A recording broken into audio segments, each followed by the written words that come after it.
प्रेम मित्रों, जय श्री कृष्ण। ज्योतिष मित्र पर मैं आचार्य डॉक्टर विष्णु कुमार मिश्रा आपका बहुत बहुत अभिनंदन करता हूं।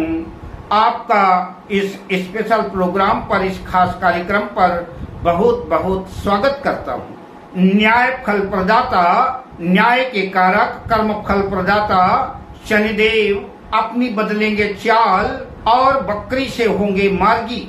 शनिदेव की सीधी चाल का, मार्गी चाल का मिथुन राशि के जातकों पर कैसा प्रभाव पड़ने वाला है, मिथुन राशि के जातकों को शनिदेव अपने मार्गी चाल में कैसा फल प्रदान कराएंगे, मिथुन राशि के जातकों को शनि की मार्गी चाल से क्या फायदा होने वाला है, क्या लाभ होगा और क्या नुकसान होगा, चर्चा आपसे करूंगा और साथ ही महत्वपूर्ण उपायों की भी चर्चा आपसे करूंगा।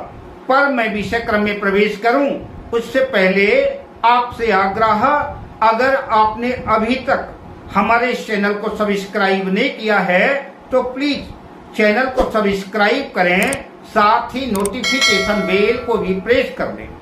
अगर आप अपनी या अपनों की जन्म कुंडली का बृहद प्रेडिक्शन कराना चाहते हैं, विश्लेषण कराना चाहते हैं या किसी भी किस्म का ज्योतिषीय परामर्श प्राप्त करना चाहते हैं या कि उत्तम क्वालिटी के रियल राशि रत्न आदि प्राप्त करना चाहते हैं तो आप स्क्रीन पर फ्लैश हो रहे नंबरों पर हमसे संपर्क कर सकते हैं। मिथुन राशि की कुंडली में शनिदेव कुंडली के अष्टम भाव और नवम भाग्य भाव के स्वामी बनते हैं और जन्म कुंडली के नवम भाग्य भाव में ही जो है कुंभ राशि में शनिदेव बकरी से मार्गी होने जा रहे हैं। नवम भाव में ही 4 नवंबर 2024 में शनिदेव बकरी से मार्गी होने जा रहे हैं। मिथुन राशि के जिन जातकों को अभी तक अनावश्यक रूप से कठिनाइयों का सामना करना पड़ रहा था,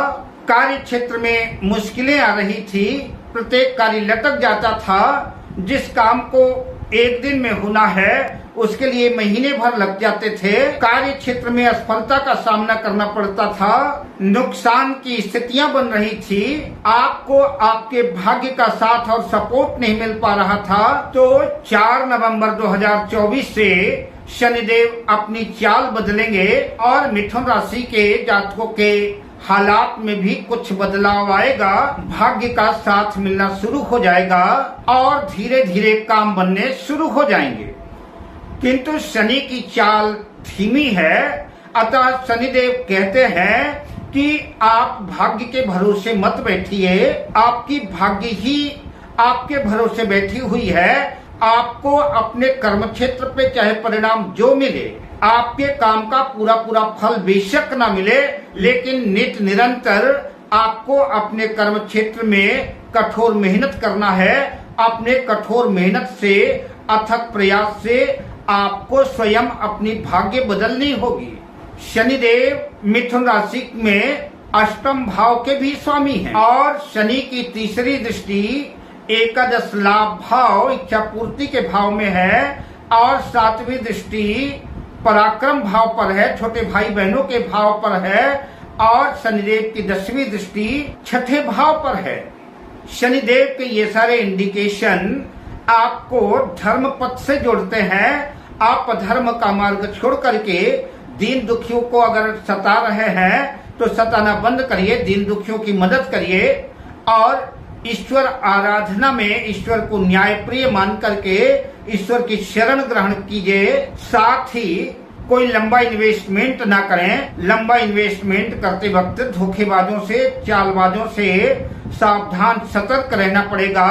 कोई भी इन्वेस्टमेंट कर रहे हैं, कहीं भी कुछ भी खर्च कर रहे हैं, उस खर्च करने से पहले बहुत अच्छी तरह से सोच विचार लें, चिंतन कर लें, क्या उचित होगा, क्या अनुचित होगा। अगर बात आपकी समझ में नहीं भी आती तो अपने गुरुजनों से, अपने माता पिता से सलाह लेनी चाहिए। जोखिम भरे जो भी कार्य हैं, सट्टा, लॉटरी, जुआ आदि, इनसे दूरी बना करके रखें, वरना नुकसान की स्थितियां बनेगी और पछतावा और हाथ मलने के सिवा कुछ भी हाथ नहीं लगेगा। आपको अपनी इच्छा पूर्ति के लिए, अपनी मनोकामनाओं को पूरा करने के लिए जरूरत से ज्यादा मेहनत करनी पड़ेगी। आपके पराक्रम में कमी आएगी। छोटे भाई बहनों से संबंध खराब होंगे। कलह कलेश की कुटुंब में स्थितियां पैदा हो सकती हैं। लड़ाई झगड़े की नौबत आ सकती है। निरर्थक थका देने वाली यात्राएं हो सकती हैं। मिथुन राशि के जातकों को सेहत को लेकर के भी सतर्क और सावधान रहना है। कोई भी अगर गंभीर रोग के लक्षण नजर आते हैं, फौरन आपको अपने डॉक्टर से कंसल्ट करना होगा और उपयोगी जरूरी जो भी चेकअप हो उन्हें कराना होगा। महत्वपूर्ण उपायों की चर्चा से पहले मिथुन राशि के जातकों को पुनः बताते चलूं, उन्हें परीक्षा की घड़ियों से गुजरना होगा। आप अपने संयम को, अपने धैर्य को बनाए रखें। साथ ही प्रत्येक कार्य में सावधानी सतर्कता बरतें। मिथुन राशि के जातकों को चाहिए कि उपाय के बतौर प्रत्येक शनिवार को पूरी श्रद्धा के साथ दशरथ कृत शनि स्तोत्र का पाठ करें। सुंदरकांड, हनुमान चालीसा, बजरंग बाण आदि का पाठ करें। गोधूली वेला पर पीपल के वृक्ष के नीचे सरसों के तेल का दीपक जलाएं और शनिदेव से प्रार्थना करें। नीलांबुज समाभासम रविपुत्रम यमाग्रजम छाया मार्तन संभूतम तंग नमामि शनेश्वरम अथवा ओम संग शनेश्वराय नमः, इस मंत्र से शनिदेव को प्रणाम करें और अधिक से अधिक शनि मंत्रों का जाप करें। दीन दुखियों की, जरूरतमंदों की मदद करें। अगर आप ऐसा करते हैं तो शनिदेव आपके ऊपर प्रसन्न होंगे, आपका मंगल करेंगे। अब मैं आपसे लेता हूं विदा। मिलता हूं अगली वीडियो में शुभकामनाओं के साथ। जय श्री कृष्ण।